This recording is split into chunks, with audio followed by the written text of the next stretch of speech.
Salam bahagia Bapak dan Ibu Guru. Selamat siang, salam sejahtera untuk kita semuanya. Perkenalkan, nama saya Teddy Suryanto.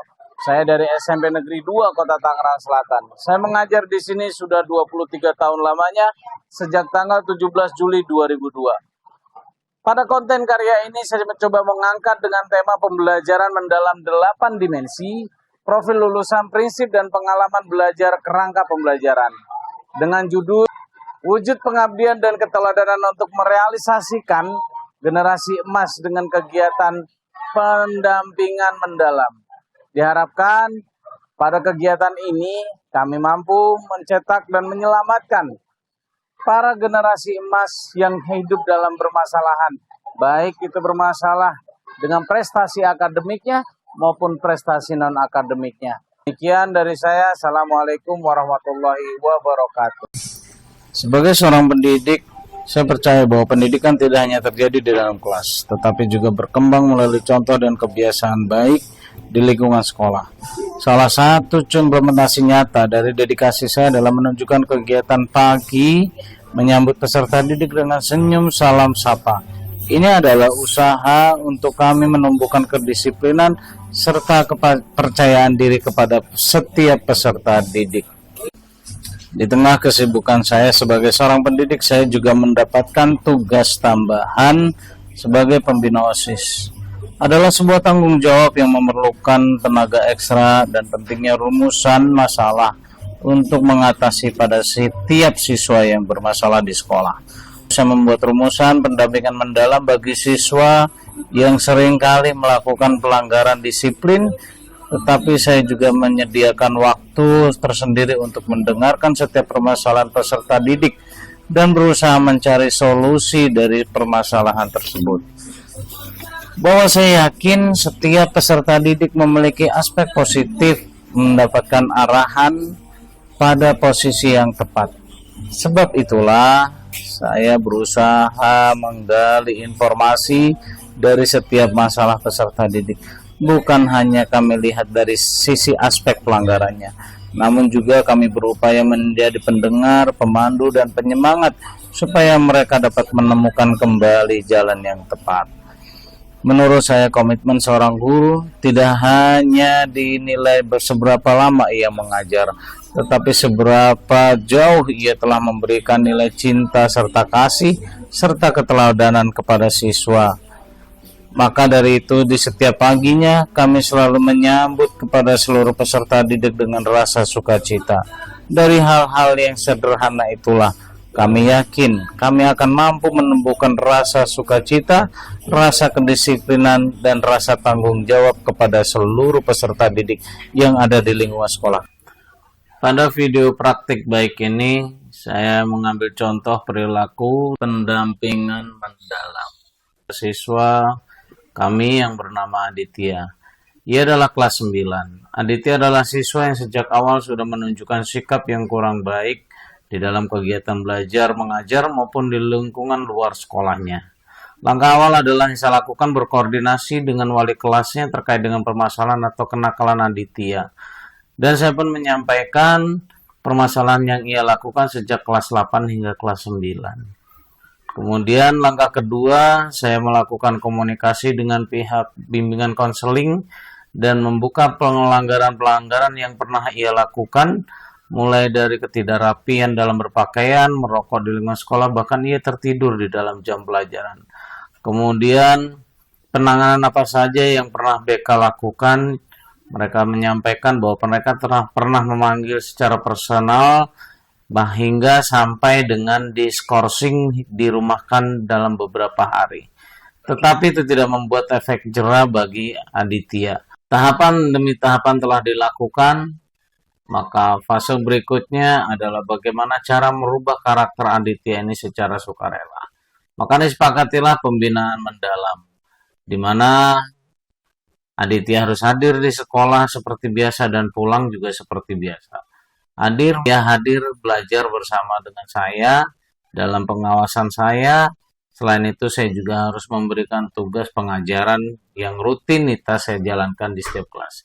Aditya setiap paginya harus meminta tugas atau meminta catatan kepada guru mata pelajaran yang sudah disesuaikan dengan mata pelajaran setiap harinya.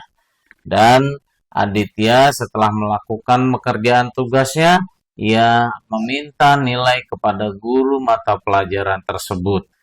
Di sisi lain, Aditya harus melaksanakan sholat duha bersama saya di saat teman-temannya istirahat, bermain, jajan. Aditya melaksanakan sholat duha bersama saya. Dan sebelum kembalinya ia ke rumah, Aditya harus melaksanakan sholat zuhur terlebih dahulu di sekolah. Setelah tahapan itu dilakukan, baru ia bisa kembali ke rumahnya. Lalu tahapan demi tahapan sudah kami lakukan dan saatnya saya mengembalikan Aditya kepada guru BK dan wali kelasnya. Dan pengembalian Aditya ke ruang kelas. Tentu ada pesan yang harus saya sampaikan setelah kembalinya Aditya ke ruang kelas. Adalah jangan sampai ada pembulian Adit kepada Aditya. Bahwa ini adalah bentuk konsekuensi yang harus diterima oleh peserta didik agar bagaimana caranya merubah diri dan tidak melakukan kesalahan yang serupa yang ada di lingkungan sekolah. Akhirnya kami juga memanggil orang tuanya, ayahandanya, kemudian memberikan laporan terkait dengan kegiatan-kegiatan yang telah kami laksanakan dan menyampaikan fase-fasenya dan perihal perkembangan psikis dan mentalnya, serta hal-hal apa saja yang menjadi catatan bagi Aditya agar kedepannya tidak mengulang kembali kesalahan yang sama. Dan ibu wali kelasnya juga memberikan pesan serta menasehati Aditya untuk senantiasa menjaga sikap, tidak berbuat kesalahan yang sama dan segera melengkapi tugas-tugas mata pelajaran yang masih kosong. Karena jika mata pelajaran tersebut masih kosong, maka dikhawatirkan bisa mempengaruhi nilai kelulusannya. Berakhir sudah semua rangkaian kegiatan pendampingan mendalam ini dan akhirnya kami serahkan Aditya kepada ayahnya. Berikut kesaksian perubahan pada Aditya dari temannya. Assalamualaikum warahmatullahi wabarakatuh. Terima kasih buat kehadiran kalian di sini. Saya ingin mempertanyakan kepada kalian. Kalian tahu ya kemarin Aditya biasa? Tahu, satu kelas dengan kalian kan? Kenapa dia harus dilakukan pembinaan mendalam? Melanggar aturan. Aturannya apa aja yang dilanggar? Seperti sering bolos pelajaran, sering tidur di kelas. Terus, kamu tahu? Merokok. Merokok. Berapa kali ketangkep merokok? 2 kalian. 2 kali. Oke, kamu tahu Bajunya kurang rapi. Oh, bajunya kurang rapi. Oke, baik. Sebelum pembinaan mendalam dilakukan, kamu tahu nggak Adit itu diapain aja prosesnya? Dipanggil di ruang BK, diskorsing sama kena pembinaan. Oke. Nah, sekarang saya tanya, kamu siapa namanya? Maira. Kamu? Alisa. Olivia. Ketiganya tentu tahu kan, setelah kita melakukan pembinaan mendalam, apakah ada dampak positifnya atau ada perubahannya bagi Adit maupun lingkungan dalam ruang belajar itu sendiri? Menurut aku, Adit jadi mau mengerjakan catatan yang belum lengkap. Menurut saya, Adit berpakaiannya lebih lengkap dan lebih rapi, dan dia juga di kelas sudah jarang tidur. Menurut saya, Adit udah mulai nolak ajakan teman-temannya buat main atau nggak ribut di kelas. Selama ini dia masih ngeributin di kelas nggak? Udah nggak terlalu. Kalau sebelum-sebelumnya Sering. Ngeganggunya seperti apa? Kayak pakai sapu lidi, dipukul-pukulin teman-temannya, atau enggak lempar-lemparan kertas.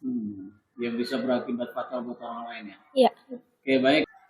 Terima kasih sekali lagi atas kesaksian dan testimoni kalian. Mudah-mudahan ini adalah pembelajaran buat kalian juga ya. Ya, bahwa setiap masalah, setiap kesalahan itu akan ada sanksinya. Maka solusinya apa supaya kita nggak kena sanksi? Taati dan ikuti aturan sekolah. Oke, baik. Terima kasih Atas kehadiran kalian dan kesaksian kalian. Assalamualaikum warahmatullahi wabarakatuh.